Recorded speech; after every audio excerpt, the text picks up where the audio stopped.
Ready to resume? Thank you, Mr. President. This will be very brief. Madam Sponsor, Mr. President, the Secretary of Finance and I have always been allies in public health, especially allocations to the LGUs. We only had differences, and very serious differences, on the role of tobacco in this country, but I'm not going to go there. Thank you. I won't.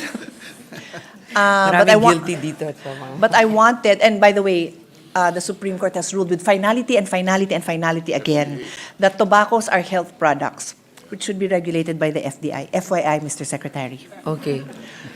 So my question is for the Secretary. So despite knowing that His Honor has been an ally in funding health and the syntax, we passed it together, why again, just for the record, did the Department of Finance, under the leadership of the Secretary, instruct the agencies, including PhilHealth in particular, to transfer funds that are meant for PhilHealth benefits to the National Treasury? Well, first, it is because of a mandate from Congress. In the GAA from last year, There there's a is a mandate. for 2024. There was actually a mandate from Congress. We'll give you the Yeah, it was a exact special wording. provision. Actually, I know Special the answer. I provision, just want to yeah. hear it. So His Honor is saying that there is a provision. The There's a DOF only followed the instructions of Congress. Okay, but may I clarify further that was that the Secretary's personal desire to remove the funds from PhilHealth? Was His Honor surprised that there was idle funds there? I was not surprised He wasn't surprised, that but there were idle funds. Okay, but when we checked the financial statement, we found out that the net resources of more than 500 billion.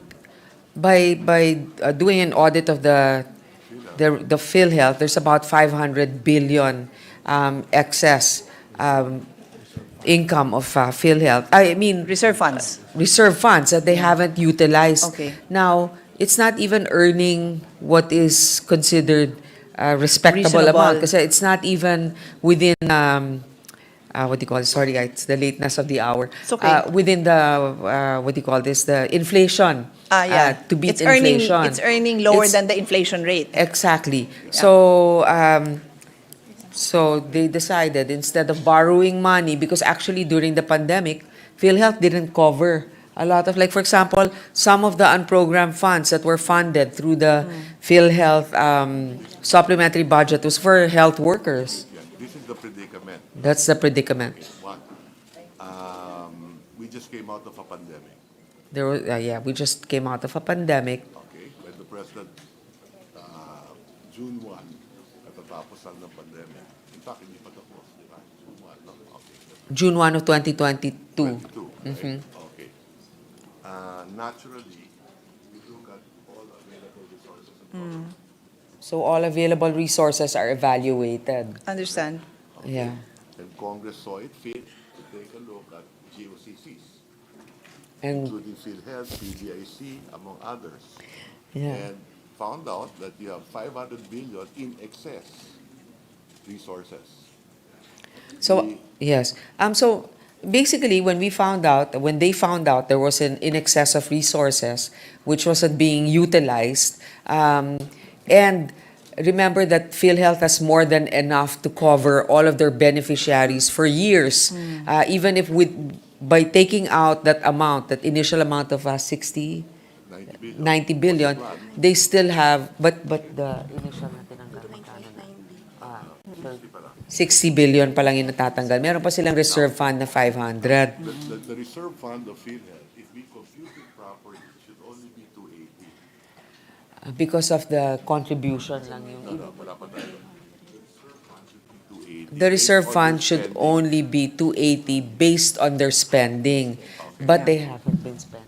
They have more than 500. Okay? What we took out was the fund balance of the government subsidy. Oo. We So, did not touch members' contributions. So members' contributions weren't touched to fund this program. What was taken was the government subsidy portion, Which was not utilized. which wasn't utilized. Now, also for clarity, what gave them the authorization, just for the record again, Mr. President, fund balance of the GOCCs from any remainder resulting from the review and reduction of the reserve funds to reasonable levels, taking into account the disbursements from prior years. The DOF shall issue the guidelines. Shall Mandate yun. Hindi may.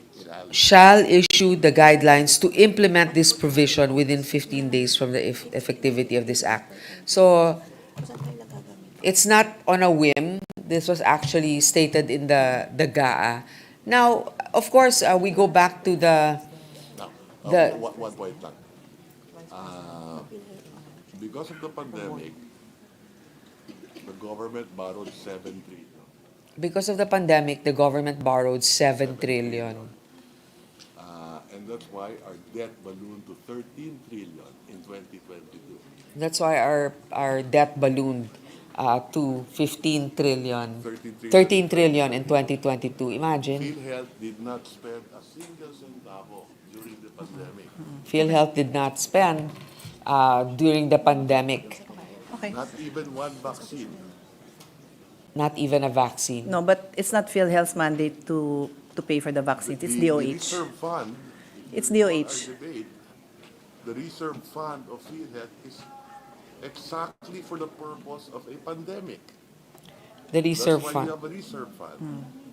So it could be used for that. But again, going back to the commitment of our secretary, he will adhere to the decision of the Supreme Court. Okay, Which, because yeah. actually, Mr. President, Madam Chairperson, as Her Honor knows, I am the vice chair I am your vice chair.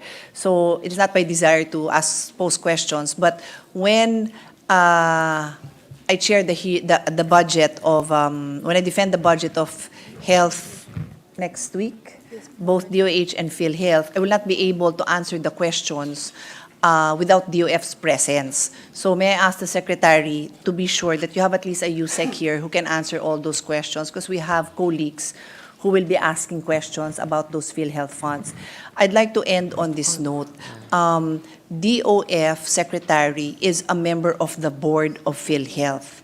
So regardless of the provision, and I will be submitting an amendment that the health fund should not be touched for future, not in addition to the Supreme Court TRO, but it's going to be my recommendation that any measures taken by DOF to take excess funds, idle funds, should not include healthcare agencies, DOH and PhilHealth, because the DOF secretary now, because you were new in 2022, obviously, sits on the board of PhilHealth, and you will have the ability to tell PhilHealth now that use these funds properly. Spend it. Ang tagal-tagal ng rollout ng Consulta, which is the outpatient program, not because of the lack of funds, but because of the lack of planning. Nababayaran naman ng technical experts to create these programs so that ma-roll out yun. So we all know, I don't think anyone will disagree that those funds are needed, but they were not spent. No? So it is a sad reality that we have now, and the assurance that I want is that, because when I chair this, I will only have health officials in front of me. So I want the DOF secretary to assure us that there will be a responsible person who can respond. And do I get his assurance that moving forward, the work that you need to do to find idle funds should be done at the board, can be done at the board level. I can't tell you what to do, but I can tell you my opinion that do it as a member of the board. Make them spend that money for healthcare. Yun lang naman po, Madam Chairperson, Mr. President. To do that. Yes, thank you for your commitment and recommendation, Senator Pia, Mr. President. Thank you, Senator Pia Cayetano. Likewise, I'm concerned being one of the authors, the sponsor of the Universal Healthcare, and I'm pretty sure also that our Secretary Ralph Recto, being the principal author of the UAC, will not allow the UAC I'm sure that through his stewardship that the universal healthcare law will gain traction, especially the program. Yes, Majority Leader. Thank you, Mr. President. Next to interpellate would be the chairman of the Committee on Public Services, Senator Rapi